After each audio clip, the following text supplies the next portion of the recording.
Nucleus के formation में मास का कन्वर्जन होता है किसमें? एनर्जी में। ठीक है, तो अब हम इस कन्वर्जन के लिए एक छोटा सा यूनिट डेवलप कर लेंगे अपने लिए। आप सब ने न्यूक्लियस के रेफरेंस में केमिस्ट्री में एक वर्ड यूज करा है, AMU।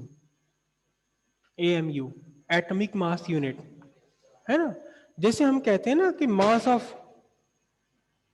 Of sodium nucleus equals 23, तो ये 23 ग्राम नहीं होता, ये 23 AMU होता है ना?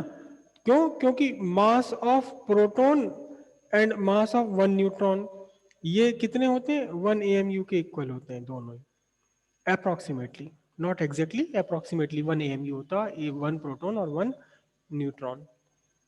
एक प्रोटॉन का मास एक न्यूट्रॉन का मास 1 AMU, लगभग 1 AMU के इक्वल होता है। तो अब हम क्या करेंगे इसके, देखो इस मास डिफेक्ट पर और बाइंडिंग एनर्जी पर न्यूमेरिकल एग्जाम में आते हैं, और मोस्ट ऑफ द केस आपके न्यूमेरिकल एग्जाम में बड़े सीधे सीधे न्यूमेरिकल आते हैं, बड़े सिंपल सिंपल न्यूमेरिकल आते हैं, एक दो न्यूमेरिकल छोड़कर जहां थोड़ा सा आपको घुमाव फिराव भी होता है उसमें, है ना? आपको क्या कहा? आपको क्वेश्चन में दे दिया कि सोडियम 1123 का मास इसका मास है 20 ग्राम। मैं जबरदस्ती गलत यूनिट ले रहा हूं, ठीक है? फिर आपको कहा कि एक प्रोटॉन का मास है 1 ग्राम, एक न्यूट्रॉन का मास है 1.002 ग्राम।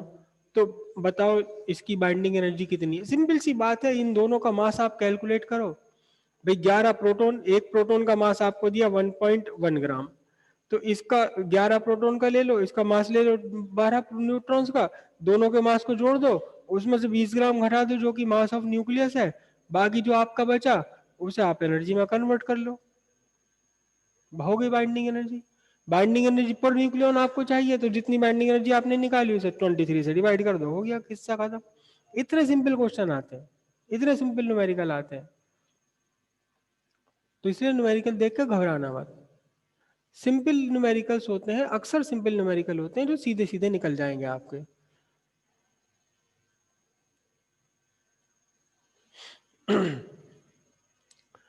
तो अब हम जो है, हम 1 AMU is how much energy से कन्वर्ट कर लेते हैं।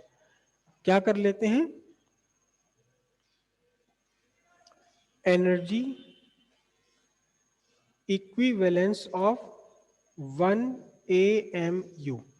1 AMU मास कितनी एनर्जी के इक्वल होता है? अगर 1 AMU मास का कोई आपके पास कोई एक ऑब्जेक्ट है, एक पार्टिकल है, एक बॉडी है, इसका मास है 1 AMU, आपने इसे पूरी तरह से डिस्ट्रॉय करके कन्वर्ट कर दिया, किस में कन्वर्ट कर दिया? एनर्जी में। मास को कर दिया एनर्जी में कन्वर्ट, तो कितनी एनर्जी निकलेगी ये कैलकुलेट हमें करना है। 1 AMU को अगर आप एनर्जी में कन्वर्ट करते हैं तो कितनी एनर्जी आपको मिलेगी? ठीक है, तो पहले ये तो पता लगे कि 1 AMU कितना है। 1 AMU कितना है? 1 AMU है, 1 AMU is equal to 1/12 of mass of 1 C12 atom. Carbon के दो आइसोटोप होते हैं, एक जिसका मास 12 है, दूसरा जिसका मास है 14, C14 और C12, C12 C14 दो आइसोटोप हैं कार्बन के। इसमें से जो कार्बन 12 है उसके एक एटम का 1/12 भाग कर दो, न्यूक्लियस का नहीं, एटम का, जिसमें इलेक्ट्रॉन्स भी होते हैं, समझ रहे हो? कार्बन 12 के न्यूक्लियस का 1/12 नहीं करना हमने, 1/12 नहीं करना है, पूरे के पूरे एटम का 1/12 करना है।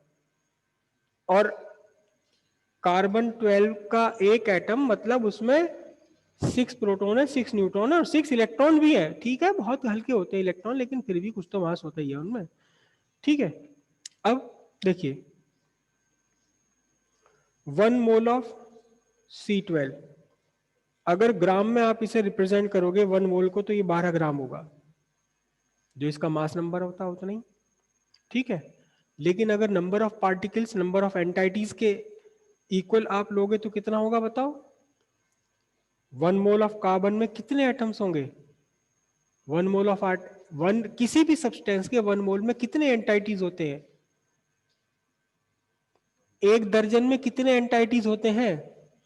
1 दर्जन केले कितने केले होते हैं? 1 दर्जन केले कितने? कोई 1 दर्जन, आप वो ले लो अनानास, 1 दर्जन अनानास दे दो भाई, कितने अनानास देगा आपको? 12 अनानास।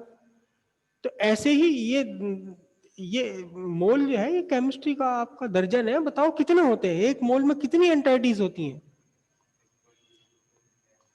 Right, 6.0224 into 10⁻23। अब क्योंकि ये एटॉमिक स्ट्रक्चर है इसका कार्बन का, तो इसमें एटम्स होंगे। एंटाइटीज कुछ भी हो सकती हैं, मॉलिक्यूल भी हो सकते हैं, आयंस भी हो सकते हैं, इलेक्ट्रॉन भी हो सकते हैं, प्रोटॉन भी हो सकते हैं। 1 मोल का मतलब 6.0224 इंटू 10⁻23 एंटाइटीज, क्योंकि कार्बन एटम में है।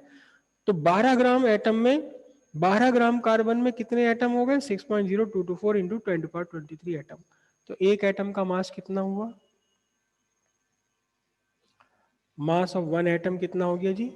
मास ऑफ 1 एटम हुआ 12 ग्राम थे टोटल मिलाकर के। और कितने एटम्स का मास है? 6.0224 इंटू 10⁻23 ग्राम। ठीक है। और 1 AMU कितना हो जाएगा? 1 AMU कितना हो जाएगा?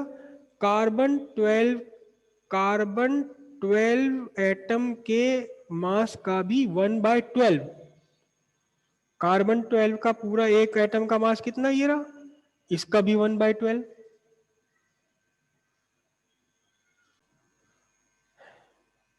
कार्बन के एक एटम का मास ये रहा, और इस टोटल मास का भी 1/12 कर दोगे, 1/12 कर दोगे, तो आपको क्या मिल जाएगा? 1 AMU। तो 1 AMU कितना हो गया बोलो? 1/12 of mass of 1 carbon atom. 6.0224 into 10⁻23 ग्राम। 12 से 12 कैंसिल हो गया। अगर मैं ग्राम को किलोग्राम में कन्वर्ट कर लूं तो 1 AMU कितना होगा जी? 1 AMU होगा 1/6.0224 इंटू 10⁻23, और ये ऊपर आ जाएगा 10⁻³ किलोग्राम। किलोग्राम में इसलिए कन्वर्ट करना है क्योंकि हम एनर्जी के फॉर्मूले में किलोग्राम ही रखेंगे। क्या बात है, मोहम्मद अमान गायब भी हो जाते हैं आगे। ये आपका हो गया 1 AMU mass in kilograms, in kilogram. अब energy, energy is equal to mc²। तो m कितना है बोलो? 10⁻³ डिवाइडेड बाय 6.0224 इंटू 10⁻23। और c² इसमें और जोड़ दो। c कितना है? स्पीड ऑफ लाइट 3 इंटू 10⁸ का स्क्वायर। ओके, तो एक काम करूं, आज मैं इसको किताब में देखूं और सब कुछ ठीक चल रहा है, अभी कोई प्रॉब्लम नहीं है। और ये जब हमने मास रखा किलोग्राम में, देखो पूरा का पूरा मास ये किलोग्राम में है, ये c², तो एनर्जी निकल कर आएगी जूल में। ठीक है। और 1 joule of energy, 1 joule of energy कितनी होती है इलेक्ट्रॉन वोल्ट्स में? कितनी होती है? 1 इलेक्ट्रॉन वोल्ट पीछे हमने डिस्कस कर लिया ये पिछले लेसन में, 1.6 इंटू 10⁻⁻19 जूल ऑफ एनर्जी। तो 1 जूल ऑफ एनर्जी कितना होगा? 1/1.6 इंटू 10⁻⁻19 इलेक्ट्रॉन वोल्ट। याद करो पीछे हमने करा था ये 1 इलेक्ट्रॉन वोल्ट 1.6 इंटू 10⁻19 जूल, उतना ही जूल में उतनी जितना इलेक्ट्रॉन का चार्ज होता है। तो 1 जूल निकालने के लिए मैंने क्या करा, इसके अपॉन में ले गया। अब आपके पास कितना? That much joule. तो इस पूरे को जब हम कन्वर्ट करेंगे इलेक्ट्रॉन वोल्ट में, तो एनर्जी 10⁻³ इंटू 3 × 10⁻16 डिवाइडेड बाय कितना 6.0224 इंटू 10⁻23 और फिर इसे मल्टीप्लाई कर देना किससे मल्टीप्लाई कर देना 1/1.6 इंटू 10⁻⁻19 से। अब ये जूल से किस में कन्वर्ट हो जाएगा, ये जूल से कन्वर्ट हो जाएगा इलेक्ट्रॉन वोल्ट में। तो और ये सारी एनर्जी कैलकुलेट करने के बाद निकल कर आती है 931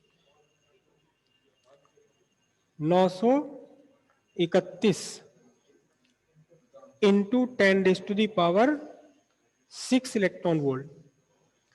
और 10⁻6 को हम लिखते हैं मिलियन। 10⁻6 मिलियन होता है, देखो हिसाब लगा करके। 10⁻6 का मतलब 6 जीरो लगाओ।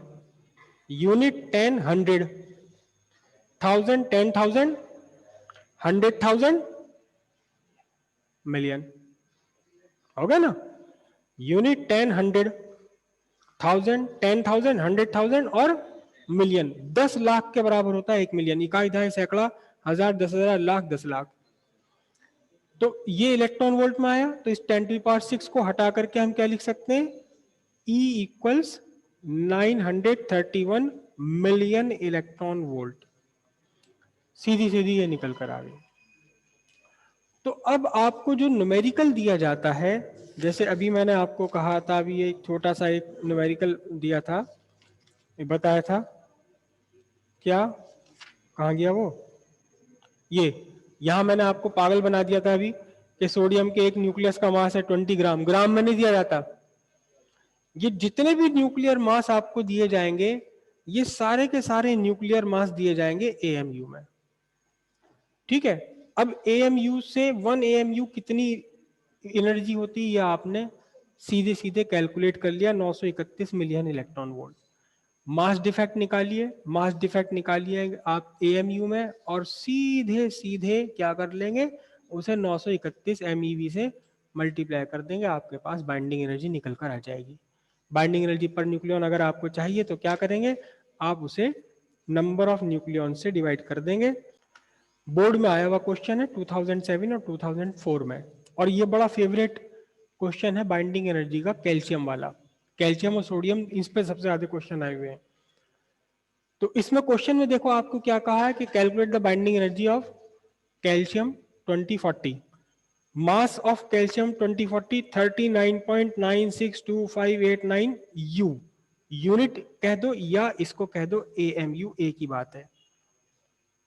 AMU का और शॉर्ट फॉर्म है U, AMU का ही शॉर्ट फॉर्म है U। फिर आपको दिया मास ऑफ 1 प्रोटॉन, फिर आपको दिया मास ऑफ 1 न्यूट्रॉन, और फिर ये भी दे दिया 1 unit equals 1 AMU equals 931 million MEV upon C square भी लिख देते हैं इसे, या MEV खाली लिख सकते हो। तो सॉल्यूशन देखो, सिंपल सी बात है। क्या क्या किया सॉल्यूशन, बिल्कुल सिंपल सॉल्यूशन है एकदम।